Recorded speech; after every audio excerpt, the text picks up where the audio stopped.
Hello students, this is Anthony Kashung, your social science teacher. Today we are going to learn lesson number 19 on government. So before we go into any details on the topic government, let us study something about the keywords or the meanings that will come in this lesson. Number one is tyrant.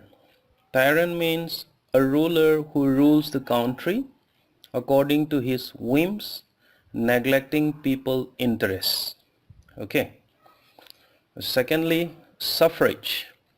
Suffrage means right to vote. If you have any right to vote, that's a suffrage. Afrikaans. Afrikaans, the language of the whites in South Africa. It is English itself, but the English that are spoken in Africa, in South Africa, is what we call as Afrikaans. Coup d'etat.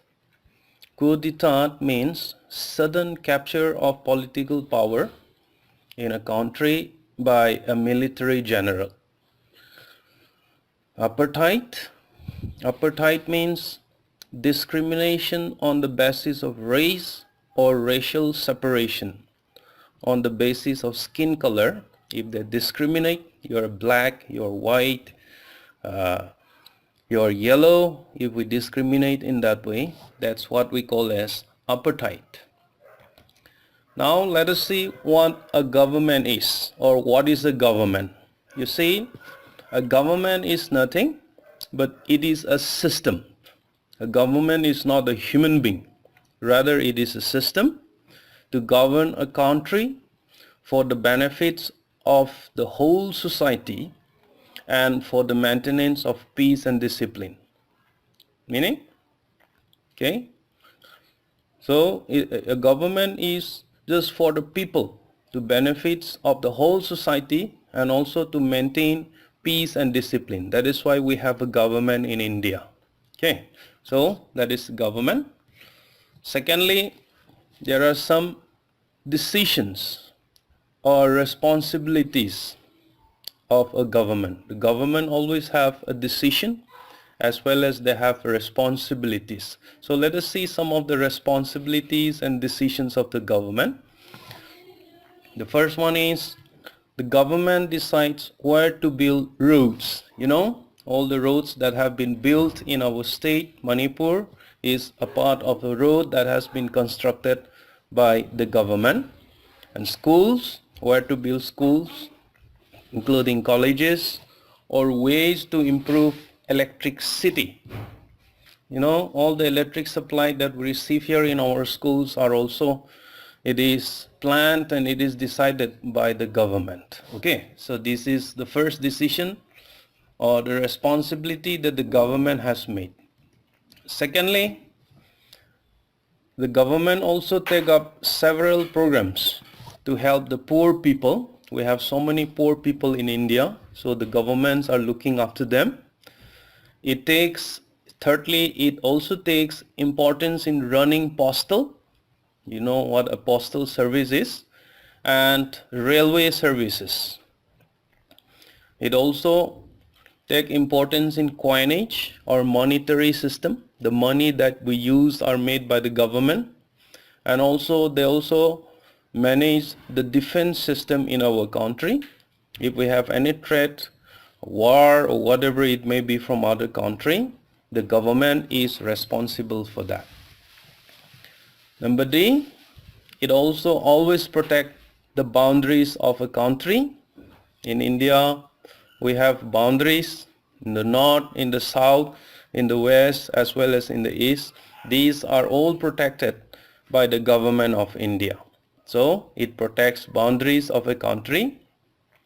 It also ensures supply of goods under public distribution system. Okay, ensures supply of goods, public distribution system. It organizes aid and assistance for the people affected by natural calamities. You know, natural calamities such as earthquake, floods, And even today we are facing this COVID pandemic, coronavirus pandemic, so to say. These are also a part of calamities. So all the government have to take care of all these things. Okay. And thirdly, number G, it also punishes those who commit crimes. So if anybody commit crimes, any type of crimes, you know what a crime is, killing people, stealing, all these things are a part of a public crime. So if it happens to you, the government will also punish them through a police system. So these are all a part of the responsibilities of a government. Now let us go to the next important point, that is the government also make laws. You know what a law is? So with the help of the government, with the help of laws, the government can function and implement decisions that have been taken. Okay? Without laws, the decision taken by the government would be of no use. So law and government are just like the two sides of a coin. Without law, government cannot run. The government cannot run in their own wishes. So there should be a law. So if there is a law and if there is no government, the law will become useless. So at the same time, every country needs a government as well as a law. So both of them, they go together hand in hand in order to implement, in order to look after the people. Now let's see the next point. There are three forms of government, modern government, so to say. The first one is democracy. Democracy, let's repeat together. The second one is monarchy. The third one is dictatorship. We will study all these three forms of government in detail. First of all, let us see what a democracy is. Democracy is a form of government in which the representatives are elected by the people. See, in a democracy form of government, the government are usually elected by the people in order to rule them, in order to serve them, or in order to look after all the public things. Okay, that is what we call as democracy. It's a form of government in which the representatives are elected by the people. So it is done through elections. We'll study the elections in the later subject. And there are two kinds of democracy. The first one is what we call as direct democracy. Another one is indirect democracy. Direct democracy means the representatives are elected directly by the people.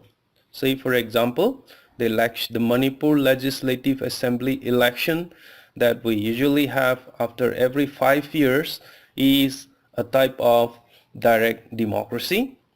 And the election of president, and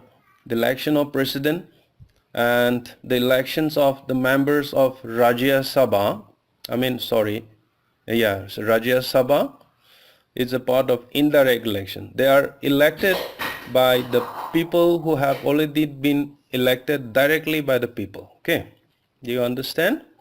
Direct democracy, example is Legislative Assembly and parliamentary elections. These are all direct democracy because they are directly elected by the people. Indirect democracy, the elections of the president of India, it is an indirect democracy because they are not elected by people directly, but they are elected by the people, by the elected members, so to say, those who are in the parliament, those who are in the Manipur Legislative Assembly and all, those members, they will elect the president. So it is called indirect democracy. So this democracy is very advantageous in modern days. So let us see some of the advantages. The first advantage is people have the power to elect their rulers. So all the people, in the olden days, people doesn't have the power to elect. They don't enjoy suffrage, which I have already told you in the word meaning. They don't enjoy that. But nowadays, the people as the government is in the form of democracy, the people enjoy the power to elect their rulers. Secondly, the government is also ruled by the people. They are not ruled by king. They are not ruled by the some authoritarian, some vested powerful people, but it is ruled by the people. Okay. And the third advantage is people participate in law making. All the laws that we have in the government or in our country, people will always participate in making of that law. So these are the very three important points of a democratic country. Let us repeat once again. People have the power to elect their rulers. Second, it is a government ruled by the people. People participate in lawmaking. So people. These are for the people and by the people. Understand? And democracy is also defined as by the people, for the people, of the people, by the people, and for the people. Okay, let's go to the next one. Monarchy. Monarchy is also a form of government in which the monarch, king or queen has the power to make decisions and run the government. In case of this the monarchy, the people doesn't have any more power. Only the king or the queen or the monarch, they have the power to rule the government. So there are two types of monarchy. First one is absolute monarchy. The second one is limited or constitutional monarchy. These are the two types of monarchy. Let us repeat again. Absolute monarchy and limited or constitutional monarchy. Sometimes this monarch, it becomes a tyrant. What do you mean by tyrant? We have already talked about this tyrant. When he does not explain his actions, a monarch usually becomes tyrant. He doesn't listen to the people. He doesn't listen to the voice of the people. Okay. When he does not explain his action. The second one is nor defend the decision he makes. Whatever the decision he make have to be followed by the people. This is what we call as tyrant, and a monarch usually become a tyrant. Let's see another type of government or another form of government. It is called dictatorship. Dictatorship is a form of government in which an army general or a military junta grabs the power and rules the people. Actually, it happens in Pakistan. It also happens in Burma before. Usually this dictatorship is a form of government in which an army general, every country have an army general appointed under democracy, but sometimes these army generals, they grabs the power, they arrest the ruler, prime minister, so to say, and they become a ruler, and the power has been grabbed by them. This is what we call as dictatorship. So dictatorship are usually very disadvantageous. So we will see some of the disadvantages of a dictatorship. Let us see. The first one is in the country where a dictatorship rules, the people have no freedom of speech and expression. No one can oppose or criticize the ruler. There are no regular elections. So this is just opposite to democracy.